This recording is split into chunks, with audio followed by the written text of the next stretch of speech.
Assalamualaikum warahmatullahi wabarakatuh. Semangat pagi teman-teman semuanya. Alhamdulillah kita bisa berjumpa lagi di channel YouTube-nya saya.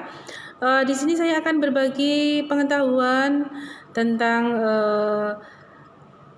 pengganti dari tolak ukur keberhasilan siswa di sekolah menengah pertama dan juga sekolah menengah atas yang tadinya berbentuk ujian nasional, kemudian oleh pemerintah melalui Menteri Pendidikan dan Kebudayaan pada saat rapat koordinasi dengan Dinas Pendidikan Provinsi dan juga Dinas Pendidikan Kabupaten seluruh Indonesia disampaikan bahwa tolak ukur keberhasilan siswa itu dirubah yang dari ujian nasional adalah diganti menjadi sebuah asesmen nasional.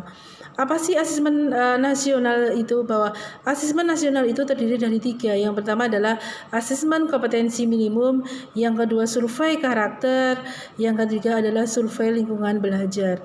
Dan ini sebuah hal yang baru, terobosan yang baru yang akan sangat bermanfaat bagi dunia pendidikan di Indonesia.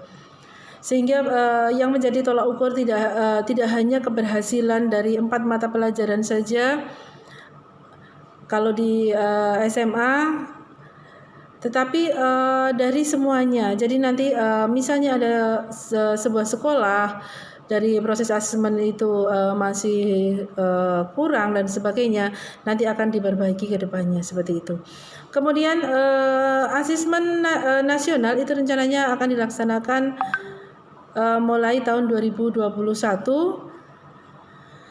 Bagi siswa tentu belum begitu paham apa sih asesmen nasional. Asesmen nasional adalah asesmen yang dilakukan untuk pemetaan mutu pendidikan pada semua sekolah, madrasah, serta program kesetaraan jenjang dasar dan menengah. Jadi tadi sudah saya sampaikan bahwa di dalam asesmen nasional itu ada 3. Yang pertama adalah asesmen kompetensi minimum, kemudian yang kedua survei karakter, yang ketiga adalah survei lingkungan belajar. Asesmen kompetensi minimum merupakan penilaian kompetensi mendasar yang diperlukan oleh semua murid untuk mampu mengembangkan kapasitas dirinya dan berpartisipasi positif pada masyarakat. Terdapat 2 kompetensi mendasar yang ada dalam asesmen kompetensi minimum. Yang pertama adalah tentang literasi membaca, kemudian yang kedua adalah literasi matematika atau numerasi. Baik pada literasi membaca maupun pada literasi numerasi, kompetensi yang dinilai mencakup beberapa hal. Yang antara lain adalah yang pertama itu adalah keterampilan berpikir logis sistematis, kemudian keterampilan menalar, menggunakan konsep, serta pengetahuan yang telah dipelajari, keterampilan memilah serta mengolah informasi AKM, menyajikan masalah-masalah dengan beragam konteks yang diharapkan mampu diselesaikan oleh murid menggunakan kompetensi literasi membaca dan numerasi yang dimilikinya. Asesmen kompetensi minimum dimasukkan untuk mengukur kompetensi secara mendalam. Jadi tidak hanya sekedar penguasaan konten, penguasaan konten saja. Sedangkan literasi membaca itu didefinisikan sebagai kemampuan untuk memahami, menggunakan, mengevaluasi, dan merefleksikan berbagai jenis teks secara tertulis. Tentu untuk mengembangkan kapasitas individu sebagai warga negara Indonesia dan juga warga dunia, juga untuk dapat berkontribusi secara produktif kepada masyarakat. Di sini numerasi adalah kemampuan berpikir menggunakan konsep, prosedur, fakta, dan alat matematika. Kemudian secara definisinya bahwa menurut Menteri Pendidikan dan Kebudayaan pada saat rapat koordinasi dengan Dinas Pendidikan Provinsi dan juga Kabupaten seluruh Indonesia di Hotel Bidakara Jakarta Rabu 11 Desember 2019 mengatakan bahwa literasi bukan sekedar saja kemampuan membaca, tetapi juga kemampuan menganalisis suatu bacaan serta kemampuan untuk mengerti atau memahami konsep di balik tulisan tersebut. Sedangkan numerasi adalah kemampuan menganalisis menggunakan angka-angka. Menurut Nadiem Makarim bahwa literasi dan numerasi bukan mata pelajaran bahasa atau matematika, melainkan kemampuan menggunakan konsep itu untuk menganalisis sebuah materi. Ini adalah dua hal yang akan menyederhanakan asesmen kompetensi yang dilakukan mulai tahun 2021. Bukan berdasarkan mata pelajaran lagi, bukan berdasarkan kekuasaan hanya konten materi secara semata, itu bukan seperti itu.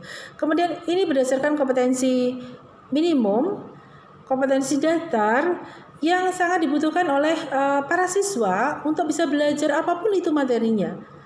Ini adalah kompetensi minimum yang dibutuhkan murid untuk bisa belajar apapun pelajarannya, seperti itu. Terkait dengan karakter, bahwa pemerintah memiliki data kognitif dari para siswa. Jadi untuk mengetahui karakter siswa di sekolah seperti apa, kemudian asas-asas Pancasila itu benar-benar dirasakan oleh siswa seluruh Indonesia atau belum. Dan juga kita akan mensurvei ekosistem di sekolahnya seperti apa, tingkat kegotong royongannya siswa, kemudian level toleransinya terhadap warga sekolah di situ seperti apa, kemudian apakah anak-anak mendapatkan sebuah kebahagiaan pada saat di sekolah atau dia merasa tertekan dan sebagainya. Itu nanti akan bisa dilihat melalui asesmen nasional tersebut. Kemudian apakah di sekolah juga sering terjadi bullying? Survei karakter itu diharapkan akan menjadi tolok ukur, menjadi panduan bagi sekolah dan juga bagi pemerintah, dan juga memberikan umpan balik bagi sekolah dalam melakukan perubahan. Dan survei ini akan memberikan feedback kepada sekolah-sekolah untuk melakukan perubahan-perubahan dan juga menciptakan siswa-siswi yang lebih bahagia dan juga lebih kuat asas-asas Pancasilanya dan di dalam lingkungan sekolahnya, dan anak-anak nanti berdasarkan survei tersebut untuk menjadi nyaman di sekolah, kemudian merasa aman, merasa senang, kemudian dia mempunyai karakter yang berdasarkan Pancasila, sikap-sikap dan juga gotong royongnya, empatinya terhadap orang lain dan sebagainya. Dan kita berharap bahwa asesmen nasional ini nanti akan dilaksanakan dengan baik, kemudian akan menjadikan pendidikan nasional di Indonesia menjadi lebih maju. Ini yang bisa saya sampaikan tentang asesmen nasional, yang di dalamnya ada asesmen kompetensi minimum, ada survei karakter dan juga survei lingkungan belajar. Dari saya sekian dulu. Selamat pagi, sukses selalu untuk semuanya.